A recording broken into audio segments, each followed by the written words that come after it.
my fourth Rotary that I've spoken to about this. Oh. So I'm having a really great time coming out and talking with people about things that you may or may not know. And if I can remember what my first slide is about what you don't know about your name. I can't, There you go. I'm gonna give you a There you bonus. go. Oh, there we go. There you go. All right, Just well then, no we bonus need a slide right second. now. Okay. All right, your name is your brain's wake word. Now, who here has a smart device? Alexa, Google, Siri, we call those things and they wake up, and I invite you to think of yourself just like that device. And I don't know if you're like me in that I think about, well, oh gosh, I'm waking up Alexa again to ask her where my phone is. Really, it's to ask where my phone is, right? Well, you know, I might do that 11 or 12 times a day because I'm really disorganized about my phone. If you think about your name doing the same thing, every time that your name is used, every time it's called, every time you're signing it, every time you're handing over your credit card with your name on it, your name activates something special in you. Neuroscience says, and all these studies have been done that validate all these different ways that your brain reacts uniquely and only to your name.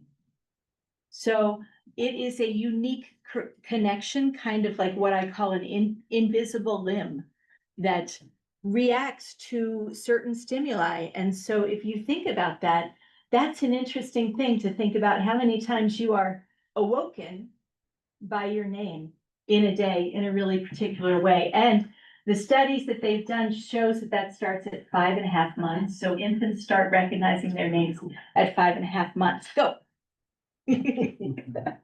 Your name is your membership card. So congratulations, everybody here. When you were born, you were awarded something, and it was name. And the reason that you were awarded a name is because you are a member of this human community. It's indelible, it's important, because I would say to you, you wouldn't have a name unless people wanted to talk to you and about you. That is a sign of inclusion. If you weren't part of this community, you wouldn't need a name. So if you're ever feeling kind of excluded, not a part of the world, things like that, no, you have a badge that you wear every day that means that you belong.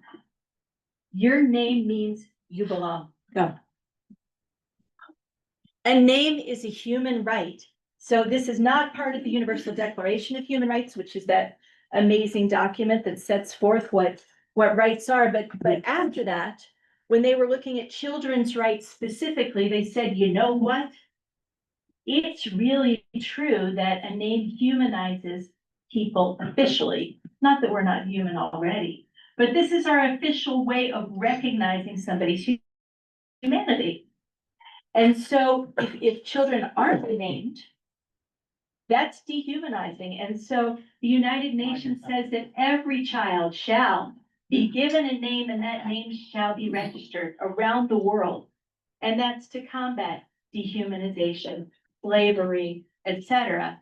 And there are increasing court decisions on the United Nations level that assign more and more rights to names. So the United Nations is now saying, no, if you move to a country that has very strict naming guidelines, and unlike the United States, there are some countries that say you can only have 2 names and they must be from this approved list. If you immigrate to that country, the United Nations is making some decisions to say, no, you can't force somebody to change their identity when they go to your country. You're going to have to accommodate that. Similar with you know, marital rights, sorts of things. So please go on. Names have many layers of meaning. Now, who has looked up on the internet the meaning of their name? Yeah, anybody want to yell theirs out that you like? Light. Light, and what's your name? Tracy. Tracy means light. That's lovely, isn't it? Yeah. Yeah. Anybody else? Debbie, I saw you raise your hand. Queen Bee. No. Yeah. Here you are. Anybody else? Yeah, Warrior. Martin means warrior. That's my alias. Oh, ooh, good to know. That makes sense with the relationship with Mars, right? Yes. Yeah, and I think Mark means the same thing. And now some people have these linguistic meanings that they like and live into, right? And some people really don't like these names. I know my sister Brenda, her name means something like warrior, or not warrior, sorry, sword bearer. Eagle out And here she, flying across the top of the water. so yeah, so this though is just a linguistic meaning. I mean, we look up our names, some of us that are geeky that way, and we look up our names and we think, oh, that's what it means. That's no, there are all these layers of meaning, and this is why I started the museum, because we don't really think about it. So that's pretty small print, so I will just read it for you. There's a personal meaning. Your name means something to you. You like it, you hate it. It means love because your parents gave you love with it. It means crap because your siblings made fun of you with it. You know, it is an identity that you personally have meaning around. It adds familial meaning. Any juniors in the room? Anybody named after anybody in the room? Yeah, I mean, lots of us, honestly. So, things have familial meaning. You might be one of, 4 kids in your family and everybody's name begins with J, right? Yes. So these are familial meanings that we put into names. We also have cultural meaning. I think that's probably pretty straightforward, but, in the United States, maybe less so for a lot of cultural meanings. In places like Africa, there are a lot of countries where names have a huge amount of meaning, or continents like Africa, a lot of countries have a huge amount of meaning associated with names. One tradition is to name children after the day of the week that they were born. So that's a culturally assigned meaning. Maria is the most common female name in the world. They think. They can't prove this, but it's thought to be the most common female name in the world. It's a religious name, right? So religion is the source of many names, right? Then we have a social meaning. What does it mean to people? What do you think of when you think of your friend Sydney or Paul or Kathleen? These people that by their names, that's a social meaning. So you following me so far? Yeah. Okay. Administrative bureaucratic, pretty self-evident. You got the name tag, right? We got lists of people. Professional economic. You heard your name is your brand. We all know the importance of reputation, right? Legal, I talked about the human rights meaning and the historical political meaning as well, which I'll get a little more into as we go on. Please, next one. Name gatherings are a thing. Name gatherings are increasingly a thing. Do we have any Lindas in here? Well, too bad, because Lindas have a club that dates back to the 80s, International Club. Ryans are the most active I've found. There are Ryan rodeos and Ryan roundups and Ryan whatevers. Is there a Ryan in here? All over the world, like monthly or something. There's a band of people made entirely up of people whose name is Paul O'Sullivan. They found each other on the internet. You can listen to their music. The most of one name that ever got together was in 2008 in Libya, and it was people named Muhammad. Yeah. Anybody want to guess? It sounds like somebody's heard of this. Does anybody want to guess how many Muhammads got together? 2 million. Oh, that's a big guess. Yeah, 20,000. 20,000. But something about the Guinness Book record keeping didn't go well. So the official record is 2,325 Ivans in Bosnia and Herzegovina in 2017. Take note that this was a marketing effort by the local Chamber of Commerce. So if you're looking for some marketing tricks, my name's up for grabs. Yeah. Next. Names have extraordinary power. So one of the reasons that I started the Museum of Names was because I found out that throughout history, names have been used to oppress people. There are some cultures, Mongolia being one of them, where many people have one name instead of two. You may have met people who have one name. Well, in Mongolia, that's because in the 1920s, roughly, Russia came in and stripped people of their last names so that they could strip all cultural meaning and family ties and power that lay behind those names. And that persisted through the 90s. And so that was a way of disempowering people. Throughout history, in Spain, I believe it was, Jews were forced to take, in Germany, Jews were forced to take certain names that were German. And in Spain, Jews were forced to give up their names and take names that weren't Spanish. Right? So this is a repeating theme throughout history. And we don't really think about it, so we don't know to recognize it when we see it happening. And so I think that's really important to talk about. Yes. It's documented in this country that racial discrimination on on basis of names takes place. Like if Larry and LeBron have exactly the same resume, LeBron will not be called back because he sounds black, and Larry will be, or same thing like with a application for an apartment. And there've been studies of it. International effect, by the way. It's not just the US. And let's not even start talking about the history of slavery and names, but it's really a painful and important thing. It's an important way of disempowering individuals and groups. So thank you for speaking up. I did forget at the beginning of this talk to say, I want to hear from you. So if you want to speak up during this, please do. We'll have a time for stories and questions and answers afterwards, but I'd love to hear from you during. Next, please. Okay, your name is your brand. Remember when that all started and we all had to read books about branding your name, branding yourself? Well, it has really different protections than a brand. So a corporate brand, you have legal protections that are set up to protect you regardless of whether there's any harm. They're sort of proactive. But people can do things with your name, and if you cannot prove that you've had harm from it, you can't do anything about it, right? So it's really an interesting thing that, there can be a rule that you can't name something.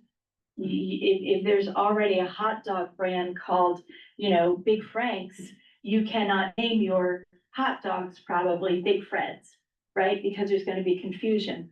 But there's no such protections about names for anybody who's got a common name and ever Googled yourself. Yeah. And you find that one of the people with your name is like an axe murderer, and another person with your name is an author, and you want to be an author, but your name's kind of already taken, like Michael Douglas, right? So this is an interesting thing about names as well. Let's go on, please. Number 3, we're counting down. Names can be workplace gold or kryptonite, and how we use names can be workplace gold or kryptonite. So, Debbie brought up the discrimination during employment, and I would add to that there is a pronunciation. There's a pronunciation problem. So we've done further studies of minority candidates and minority hiring, and the harder your name is to pronounce, the harder a time, by the dominant culture, the harder a time you're going to have getting a job. But just think about the fact that you've got a lot of people trying to get along in a workplace, and on a daily basis, names are being used. If there's a problem with a name, such as mispronunciation, somebody being forcibly renamed, and by that I mean, oh, I can't pronounce your name, I'll just call you Cal, right? Well, that's not fair. That's just not fair. So these problems can persist underneath, and people don't necessarily see it or talk about it or even realize that's a problem until we start looking at the value of names. Next, please. name fluency is a trainable skill. So this is a term that I made up. Name fluency, although it already exists. Name fluency as it existed in the world before is how simple or memorable your brand is, right? Well, that's kind of backwards. If we're gonna be fluent in names, we should be fluent in everybody's name, not, or, try to be fluent in how to recognize and honor people's names, more specifically, not just transforming all names to meet our standards. So it's fully recognizing name significance and adjusting behaviors and systems. But most importantly, it's just a practice. It's not perfection. I will meet somebody here today probably and pronounce your name wrong. And I apologize in advance because we can all talk about name fluency, but we're all doing the best that we can. And the best that we can is being informed and trying, right? Next, please. Skill number 1. If you remember nothing else about this presentation, I want to propose to you that names capture and reflect and store and reflect emotions and qualities that are poured into those names. So I have a prism up here, but think about a sponge. Takeaway, I would have put a sponge up there, but who wants to look at a slide of a sponge? Right? Your name, everybody's name is a sponge for the emotions and the way that it's said. If you think about the love that's been poured into your name, you probably can remember that. If your name has been treated with disrespect or with pain, that is probably also present in your name. What that means, because our names are a sponge, is that we can affect people just by saying their name kindly, nicely, with respect, by pouring into that name all of the positive emotions that we want that person to take away. So I invite you today to just try that as an experiment. When you are talking with somebody and you want them to know that you care about them, respect them, anything like that, pour it into their name and see if that doesn't start making a difference for that person. The most important time to do this is for yourself, okay? So it might be that the next time that you are dealing with a name today is when you are assigning something. Do that for yourself. It's a remarkable trick. Okay, let's go on. I said I already gave you your takeaway, but I guess I have another one. This one is that names aren't just what we're called, they're how we're called in. So they're about belonging. Names are about belonging, and we're using them all the time. We're wearing them now, right? We use names all the time. So if we think about the power of them and use them, they really can make a big impact really quickly because we're already using them. Go ahead. Next steps, there are some things you can do. Ask people name stories. I have some buttons over there. The buttons are free. There's a donation jar, but you don't have to use it. Grab a button if you want to start some conversations because they work really well. Use names with intention. Try the love experiment. Learn more if you want to. Visit the Museum of Names. I've got some good content there, including a blog article on all of the name groups that are gathering, so you can see if there's already a gathering of people with your name. And if you'd like to bring it to your workplace, talk to me about it. I'd be happy to come talk at your workplace. Some folks have said they really like how this is a positive way of talking about inclusion instead of sort of a scary one. And if you would go to the last one, that's my last slide. Thank you for having me, and questions and stories, and yeah. I wondered about the origin of your name. Oh, thank you. It has Gaelic roots in that there's a Gaelic name that if you anglicize the spelling of how it looks, there's a Gaelic name pronounced Cuiva. Please don't call me Cuiva, but if you spell it, it's something like my name, Kaomi. So it kind of came from a misspelling. Names come all different ways. Yeah. So thank you so much for all of this. One of your slides struck a chord with me because at the food shelf, we call our customers by their name. And as you can imagine, a lot of people who come to our food shelf are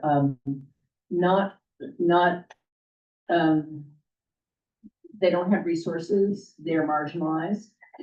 To see their faces when we speak their names is moving, very moving.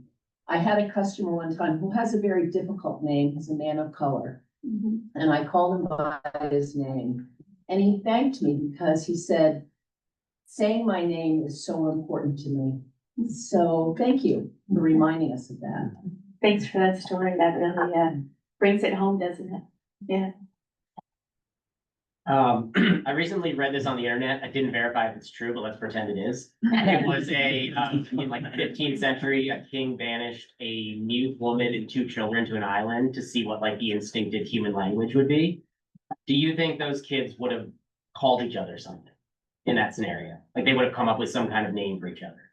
I do, because you've got 3 people in that situation, so they need to be able to talk with one another.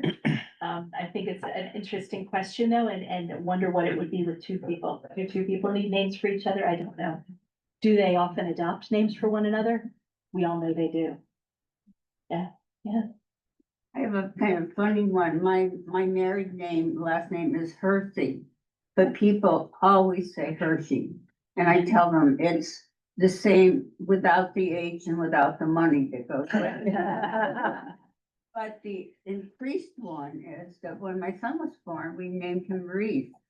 And we later found out that Hershey owns Reese's peanut butter cup. So for Halloween one year, I made him a costume of the Reese's peanut butter cup thing and sent it to Hershey. And they sent me a box of chocolate. Said he's walking ad for you. But I didn't see it. Oh, that's great. Thank you. Yeah. Yeah, I have a question. I've known some people who have changed names completely. Do those changed names become the same kind of a trigger that was implanted at 5.5 months? Yeah. Or do they retain the original trigger and just adapt somehow to the changes? What a fantastic question. And I don't know the answer. I haven't seen any studies on that. I can tell you as somebody who has changed my name, and I did that probably 4 or 5 years ago, that if somebody calls my old name, I'm still, I still am awoken by it. Less so when I see it on a page. I notice that there's a different effect when I see it on a page, but if I hear it, definitely. And most of the studies that they've done on recognizing names have been on oral recognition rather than on visual recognition. So they have a lot left to do with finding out the answers to these questions. Yeah. So my comment is the scenario that many of us have gone through where you're at some sort of event and some kid yells, "Mom!" And all the moms in the group will turn, but it's that child's mother who will turn the most, frantically, because you recognize a voice calling you by your name, and so I think that kind of goes with the previous question of mom wasn't your name at 5.5 months, but you react to it because now you have a stimulus. Yeah. That's very important to you that uses that. Yep. They've done a bunch of studies on something, I think starting in the 50s, actually, on something called the cocktail party effect, which is how do things cut through the clutter like that? How is it that, the study started, how is it in a cocktail party that you can still tune into your spouse's name? Or your spouse calling your name or something like that. So it is fascinating stuff, especially now that we can take pictures of what's activated in the brain when that happens. Yeah. Yes. There are certain people who have struggled to remember names. Yeah. And, you have people come up to you who know you and you don't really remember their name at the time, usually remember 10 minutes later, and I struggle with that a little bit. And sometimes I'm just, I'm sorry, I don't remember your name. And other times I just try to go along with that. Do you have any coping strategies? First of all, let yourself off the hook, right? Because we're not about perfect, we're about respect. So if you forget somebody's name because it's an honest mistake, that's fine. Just don't neglect to ask or care about getting somebody's name right. That's a big difference. But yeah, rhyming is terrific, right? So if you can rhyme people's name with something, that can really be a help. Associating it with somebody, with something, in my neighborhood, there is Sally with the hat. Because I do have a neighbor who is very bad at remembering names, and so he and his wife came up with this whole schemata. And I found this out because I found out my nickname from these folks. So, and when I introduce myself, I tend to tell people that Kaomi rhymes with Naomi, and when I say rhyming really works, I got that from a musician, Matt Wertz. He'd get up on stage and say, "My name's Matt Hertz," and I don't remember any of his songs, but I remember his name, right? But I did find out that my neighbors call me Obi-Wan Kaomi. That's awesome, isn't it? Yeah. Thank you so much for having me. It's been a pleasure.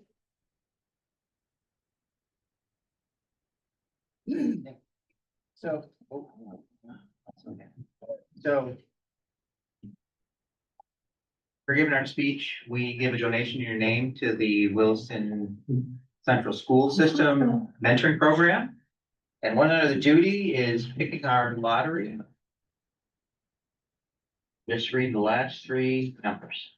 Thank you. I feel very good about this.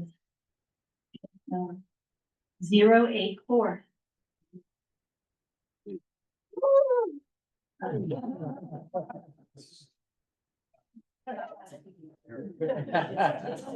It's only $10, don't get too excited. No idea, give me my money. Oh, I'm sorry, what do I do with it? Later, after. Go to the front desk. If anybody's not won before, you get $10 and you also get to pick a card, which is for $100. Why? What? So I am. Okay, but you're gonna do your inspiration. Okay. So I'm gonna bring up Armand to give the inspiration. Armand, can I give you what your name means? Yes. Soldier. Or army man. Or army man. Yes, very strong and need to be respected also. Arm twisting. Okay, so my inspiration this morning is about Harlan Sanders. He was 65 years old and decided to try to make a living by selling his fried chicken. He traveled the country offering his recipe to different restaurants and was consistently turned down. He faced rejections of over 1,000 times. Despite the overwhelming number of rejections, he never gave up on his belief in his recipe.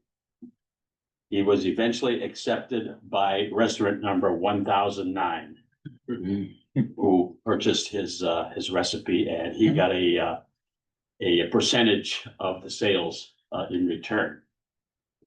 This story teaches the power of perseverance and the importance of believing in yourself, even in the face of constant rejection. And this made me think a lot of fundraising, which basically this was fundraising. It made me think of how it feels when you are fundraising and get rejected. And I cannot imagine getting rejected 1,009 times or 1,008 times, whatever it was, and continuing on. So that was the story of Colonel Sanders. Thank you.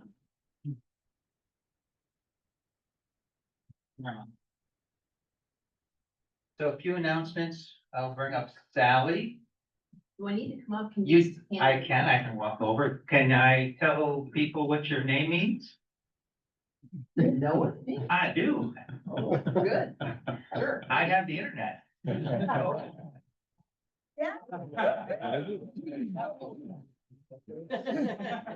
What did you say? We didn't hear. Noble woman. Oh, there you go. So remember that. Yeah. So my announcement's about the senior holiday luncheon that's coming up. It is named after one of our previous members. It's December 11th. I know all of you are looking forward to participating. Please, if you work, take the day off.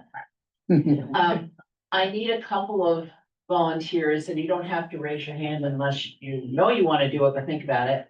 I need somebody to replace Sonia, who, as you heard, has broken her arm badly. And she and Phil will not be participating this year. So I need someone who's willing to take the phone for the RSVPs and record names of people that will be coming, and also be willing to sit at the front desk and give out raffle tickets. The other thing I need is somebody to come a little early, 10 o'clock in the morning, to help set up the tables, get them set, and then to break down around 2 o'clock. There are always a lot of people who come to help with that, but somebody just needs to be in charge and oversee it and make sure that it happens.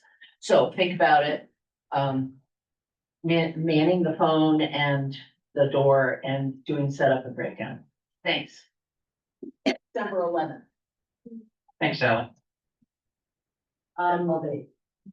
Basically all day, really from 10 to 2. She said 10 to 2. And if you haven't been to the senior lunch, it is a great event. We usually get about 90% participation from the And club. the kids are gonna be able to stay for lunch today, this year. Did everybody hear her? Kids are gonna, the kids who sing, are they gonna sing? And they'll stay for lunch. That is good. awesome. Questions? Where is that? Where is that? Where is it? Right here? Right here. You can't remember? It is. Ben, So, Debbie? Queen Bee? yeah. And don't you forget it. Lisa, has laryngitis, but she asked, to remind everybody that about the apparel order that she's putting together, you need to get your orders, in by, the 27th. Thanks. So a couple other announcements. We have, tomorrow is World Polio Day. Most people should know that. That is our keystone focus for Rotary. So if people want to give, please go to the Rotary website, Rotary International website. And hopefully next year, maybe we'll be able to have a fundraiser, maybe coming from the foundation, lead something up. Another, we're also gonna have a food drive from the Williston Police Department. That's on November 16th. It's gonna be called Fill the Ambulance Food Drive. It is not our food drive, it is a town food drive, by the police department. It's November 16th, 9 to 2, and proceeds will go to the food shelf. At the fire station that somebody wrote on. It actually, it actually said, I actually have the list, it actually says the police department. Okay, So, so but we'll double check that. whoever that was, I think that must be Sherry. One more announcement is Leslie here? Yeah. Okay, so Leslie, can I say what your name means? Oh, sure, I love it. There's two meanings. One is Garden of Holly, but the other one is joy. Oh, It's joy. You like that. So one of the things that I wanted to do during my presidency that I thought was missing a bit was to do some more service for nonprofits, and primarily nonprofits that have identified what they need. We do events, but we really want to focus on it. And there's also an epic day of service. I will say that Leslie has volunteered. And I think she's gonna have the backing of probably at least the grants and donations committee, but also the club, to actually give us more service opportunities within the club. Is there anything? Yes. It'd be so unlike this, Eric. Because I know that you all are interested in doing, I know that you're all interested in doing service projects, so please, if you have ideas, things that you've been thinking about that you wish that we had done or would do, please funnel them to me. We have a problem. We have too many people that want to have a trunk at the trunk or treat. And it gets too expensive for the club. We have 3 community members that want to join. We have 6 from the Federated Church, and the Recreation Department is also gonna have a trunk. So the suggestion was made that we limit the number of people, and maybe people can join up with someone and have a combined trunk, to help us out. I'm gonna hang around after the meeting. I would like, everyone that wants to participate to stop by and tell me, give me their names. And we'll try to sort it out and make it work. I don't want anyone to be disappointed. I know Erin's not here. She is, this is her first year doing it. And she's really excited. She really wants to do it. So, she's definitely in, but see me after the meeting, please. Thank you. So is there any other announcements that we have? So hopefully I can enlist you in one more thing for today. Sure. We do not have a sergeant at arms here, which is Chris. Would you be willing to be the sergeant at arms for today and collect some money? Sure, I would. Okay, and start Happy Fund. And as Sergeant of Arms, I get to go first, but I'm gonna start it off with a Chris joke.